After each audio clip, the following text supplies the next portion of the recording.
darknesses. So here, how the hellfire will be. It will have the complete darknesses. It is surrounded with so much darkness. So how the scenario will be. So Allah subhanahu wa ta'ala has mentioned in the Quran, and also we have seen different hadith also how the darknesses of the hell will be. So here Abu Huraira radiallahu anhu narrated that Prophet sallallahu alaihi wasallam said the hellfire will be like how the darknesses of the hellfire will be. Here Allah is saying the darknesses of the hellfire is like Prophet sallallahu alaihi wasallam said, hell is heated up for 1,000 years until it turns white. Then it is heated further 1,000 years until it turns red, and again 1,000 years until it turns black. This blackness is like a dark night. In another hadith reported by Bayhaqi, Prophet sallallahu alaihi wasallam compare the blackness of hellfire to the tar, and the fumes of the hell being 70 times more intense than the worldly fumes.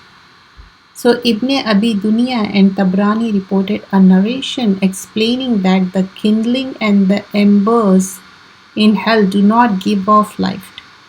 Ubay ibn Ka'b radiallahu anhu said, Allah subhanahu wa ta'ala gives an example of disbelievers in the Quran with this verse. أو كظلمات في يجري لجي يغشاه موج من فوقه سحاب ظلمات بعضها فوق بعض إذا أخرج يداه لم يكد يراها ومن لم يجعل الله له نورا فما له من نور. So this is mentioned like, or they are like darknesses within an unfathomable sea, which is covered by waves, upon which are waves, over which are clouds, darknesses, some of them upon other. When one puts out his hand therein, he can hardly see it. And he to whom Allah has not granted light, for him there is no light. So it is so dark. So the disbelievers is faced with 5 levels of darknesses, zulumat. His speech and deeds are darknesses, and they shall enter darknesses and leave to enter another darknesses, and his journey is towards darknesses of hellfire. Rabi ibn Anas radiallahu anhu said, verily, Allah has made this worldly fire a source of light and radiance. It is also a source of energy for the people of the world. But the great fire of the hell is dark like a tar. May Allah protect us from it, Allahumma ajirni minan nar. Ad-Dahak said, hell is black. Its water is black. Its trees are black, and its dwellers are black. So a hadith reveals that the sinner among the believers will be burnt in the hellfire until they turn into black coal. Substantiates the fact that the hell dwellers are black. And the next chapter, hell's intense heat and bitter cold. Chapter number 10. Allah the Most High said, وَقَالُوا لَا تَنْفِرُوا فِي الْحَرِّ قُلْ نَارُ جَهَنَّمَ أَشَدُّ حَرًّا لَوْ كَانُوا يَفْقَهُونَ. And they said, do not go forth in the heat. Say, the fire of hell is more intense in heat, if they would but understand. So it is reported in both Bukhari and Muslim on the authority of Abu Huraira radiallahu anhu, who narrated that Prophet sallallahu alaihi wasallam said, hell pleaded to her Lord, saying, O Lord, some parts of me are eating other parts from severe heat, so allow me respite in the form of exhalation, once in winter, once again in summer. So hellfire is asking to inhale once in winter and once in summer. So the most severe of heat, you experience it from its sumum and the worst of chill is from its zamharir, once in winter and once in summer. So another hadith reported in both Bukhari and Muslim on the authority of Abu Huraira radiallahu anhu, where Prophet sallallahu alaihi wasallam said the fire that the son of Adam ignites in one of the 70 parts intense than hellfire. His companion remarked by Allah subhanahu wa ta'ala is one part would have been sufficient.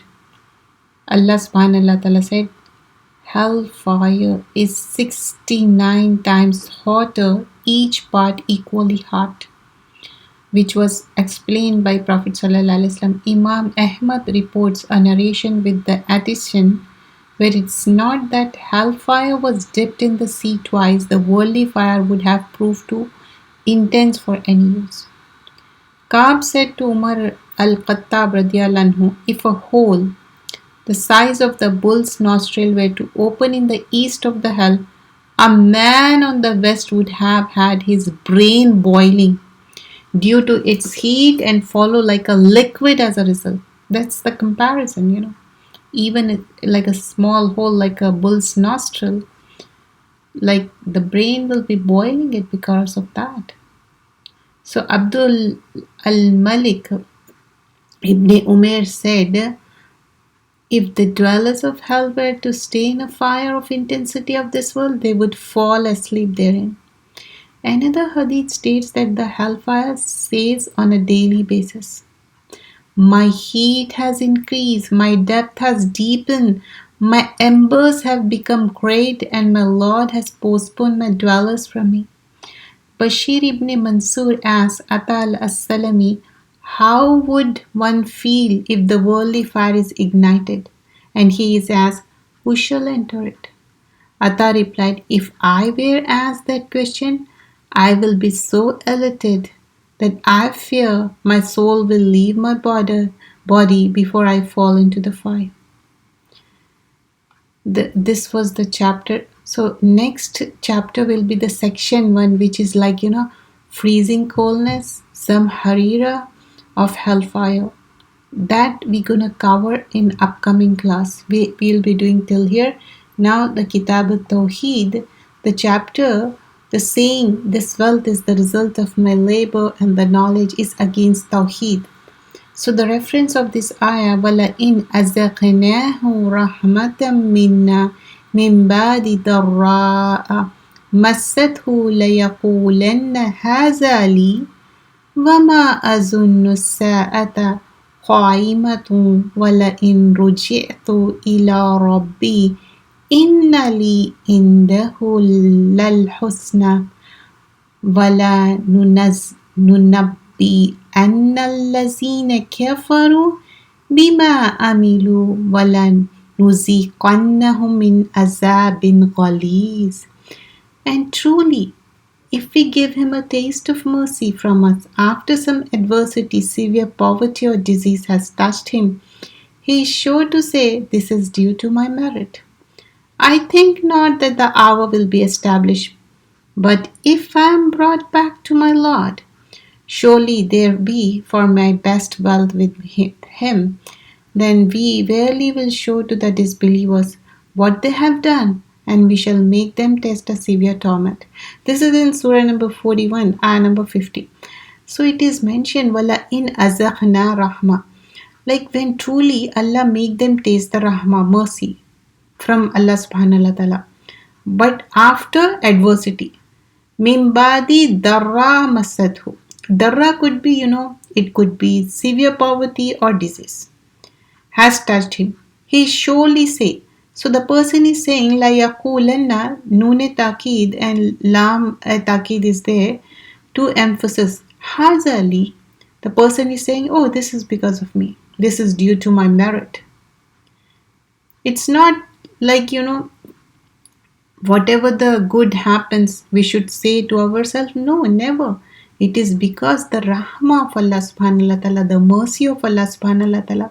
But the person is being boastful here. The person is saying, oh, this is due to my merit. And not only that, the person is saying, Wama azunnu sa'a. Azunnu is from zen, guman, think. speculate, and the person is thinking, I think not that the hour will be established. He is not believing in the hour, the day of judgment. قَائِمَةٌ وَلَئِنْ رُجِعْتُ إِلَىٰ رَبِّي. And but if I am brought back to my Lord, surely there will be for me the best wealth. Not only the person is thinking, if I am ever gonna brought back, innali in the hullal husna, the person is thinking that time also I'm gonna have best wealth with me. وَلَنُنَبِّئَنَّ الَّذِينَ كَفَرُوا. Then it is mentioned here, then we verily show to the disbelievers what they have done. Why it is mentioned disbelievers here, kafaru? Because bima amilu wala nuziqannahum min azabin ghaliz. Because what they have done, we shall make them taste severe torment. Because here they are not being thankful to Allah subhanahu wa ta'ala.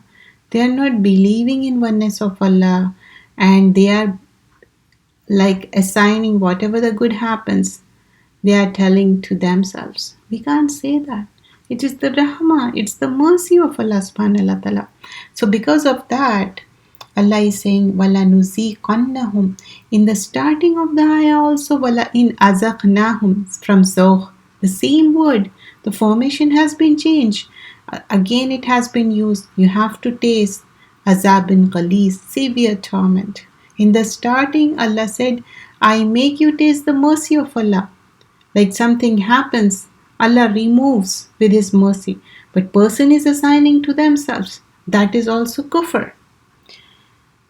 And then here it is mentioned, Mujahid said, the Arabic words Hazali means this is the result of my labor and I do deserve it.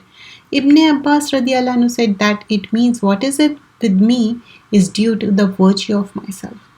And the statement of Allah subhanahu wa ta'ala, Surah number 28, ayah number 78, قَالَ إِنَّمَا أُوتِيتُهُ عَلَى إِلْمٍ إِنْدِي. So this was the Qarun who said, this has been given to me only because of my knowledge I possess. Qatada radiallahu anhu said in the explanation of this ayah, this wealth was given to me because of my merit and experience in earning. You understand? Like whatever the Allah has given, whether it's wealth or mal, it is from Allah subhanahu wa ta'ala. But this Qarun, he is being not thankful. He is assigning to himself. Other scholars say it's because of knowledge from Allah that I particularly deserve for this. Allah gives everything and we are giving back to Allah. So we are no one to say, I deserve this, I did this, ana. And this is the meaning of Mujahid's statement. This was bestowed on me because of my high rank. Some people, they think, oh, this is of me because I did so and so, so I deserve this.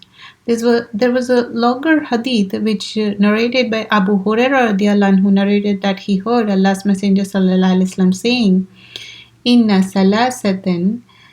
So here it is mentioned a longer hadith where three Israelis were tested. Allah willed to test three Israelis who were, one was a leper, one was a blind person, and one was a bald-headed person. So he sent them an angel who came first to the leper and said, what thing do you like most? The angel is asking to the person who is leper. He replied, good color and good skin, for the people have a strong aversion to me. The angel touched him and his illness was cured, and he was given a good color and a beautiful skin. The angel asked him, what kind of property do you like best? He replied, camels or cows. Ishaq, the narrator, is confused. So he, i.e., the leper was given a pregnant she-camel. Allah knows best.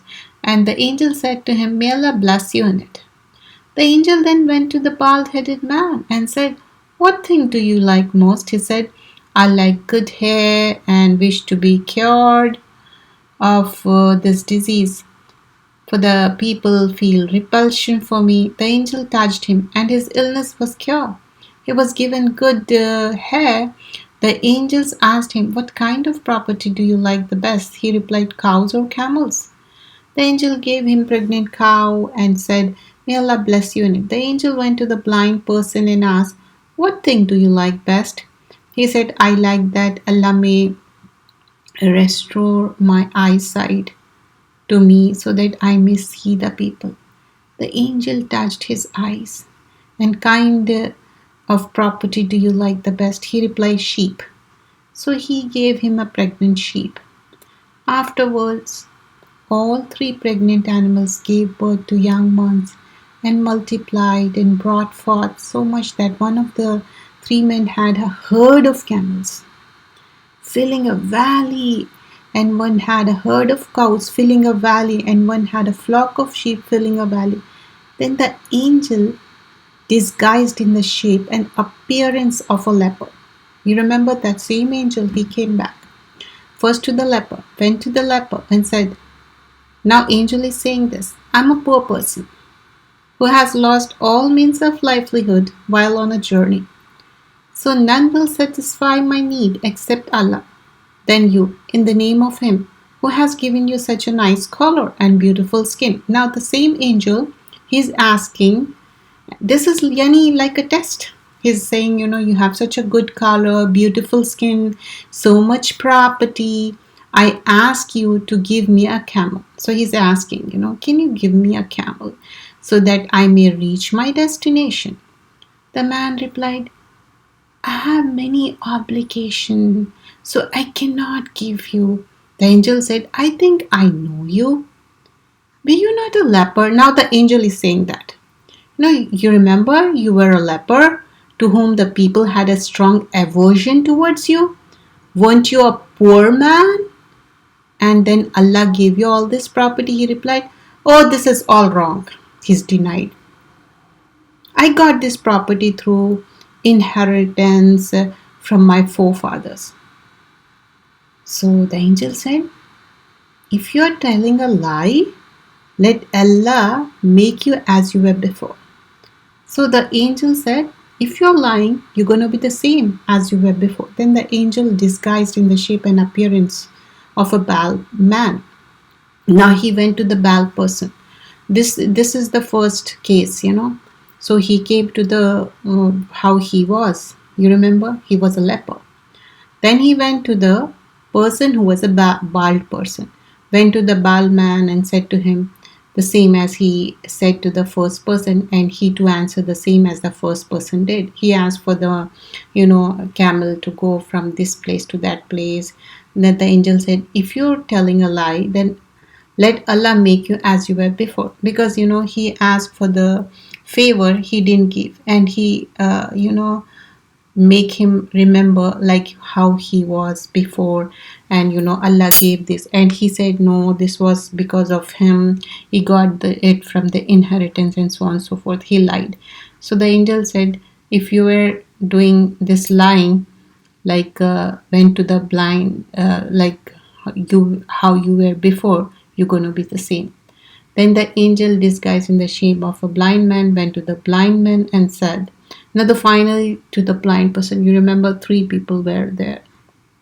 And now I'm a poor person. Who is saying this? Angel is saying, I'm a poor person and a traveler whose means of livelihood has been exhausted. So, Assalamu alaikum. So I got your wave. So a poor person, traveler whose means of livelihood has been exhausted. So what happened? This is the final one, the third one. While on a journey, I have nobody to help me. Who is asking this? This is angel who is asking this third person. And after him, you yourself, I ask you in the name of him who has given you back your eyesight to give me a sheep. You remember the previous one, to those 2, he asked for the camel and a sheep. They replied, no, they don't have anything to give. And they came to the former, like how they were. The person was a leper, the person was a Baal person, and this the blind person. So he's asking the help. Who? The angel. So with its help I may complete my journey. This angel is saying, so that I can complete my journey. The man said, no doubt, I was blind. Allah gave me back my eyesight. Who is saying this? The blind person. He said, I was blind and Allah gave me the eyesight. I was a poor and Allah made me rich. So take anything you wish from my property. By Allah, I will not stop you for taking anything you need. Of my property, which you may take for Allah's sake, the angel replied, keep your property with you. So remember those two people who were bald and the leper, they denied, they lied. They said this is because of us and we got it from the inheritance, and they were not thankful. But this person who was a blind person, he was thankful. He said, yes, this is the thing, I got it from Allah. You may take whatever you want. So whatever we have right now, it is from Allah. It doesn't mean like, whatever the thing you are trying, you should stop doing that. No, I don't mean that. You should try hard because Allah said try the camel. But whatever we are getting, the worldly things and even the deen and Islam, it's because of the mercy of Allah subhanahu wa ta'ala. No matter how many good deeds we have, without the mercy and rahmah of Allah subhanahu wa ta'ala, we can't enter into Jannah. So we need the mercy and rahmah of Allah. So but what we learn from this blind person, he replied that I am thankful to Allah. You can have it. The angel replied, keep your property with you. You have been tested and Allah is pleased with you and angry with those two companions. This is in Bukhari. So we are learning Kitabut Tawheed. So what are the important lessons we learned from today's chapter? The explanation of the ayah, Suratul Fussilat, ayah number 50, surah number 41. The meaning of La yaqulanna haza li. He is sure to say this is for me due to my merit. Who said that? Qarun. We can't say, oh, because of me, I got it and this thing. No. The meaning of innama utituhu ala ilmin indi, surah number 28, ayah number 78. This has been given to me only because of knowledge I possess. Never. We should never say that. It is because of Allah had mercy on you. The great lessons hidden in the wonderful story quoted. So inshallah in upcoming class we're going to do chapter number 50, which every name which leads to the service of other than Allah is prohibited. Yani whatever the names Asmaul Husna, the only 99 names which are authentic. Other than that, we are not supposed to take any name and assign to Allah subhanahu wa ta'ala. So today's chapter was, we learn like whatever Allah has given, we should be thankful to Allah subhanahu wa ta'ala and Allah will give you more. In shakartum la azidannakum. If you are thankful, Allah will give you more. And never assign anything what you have given saying that, oh, because of this, because of me, because of myself, because haza li is forbidden. Because of me, no, because of the mercy of Allah subhanahu wa ta'ala. One should try hard, one should give your 100%, like you're attempting some exam, you try harder. And with the mercy of Allah subhanahu wa ta'ala, you get through, right? It could be anything in your life, but always have a positive attitude and always be thankful to Allah subhanahu wa ta'ala and also be thankful to the people. A person who is thankful to Allah, they are thankful to the people also. So we'll keep our lesson for today till here, and inshallah we'll do it in upcoming week. Subhanakallahumma bihamdika nashhadu an la ilaha illa anta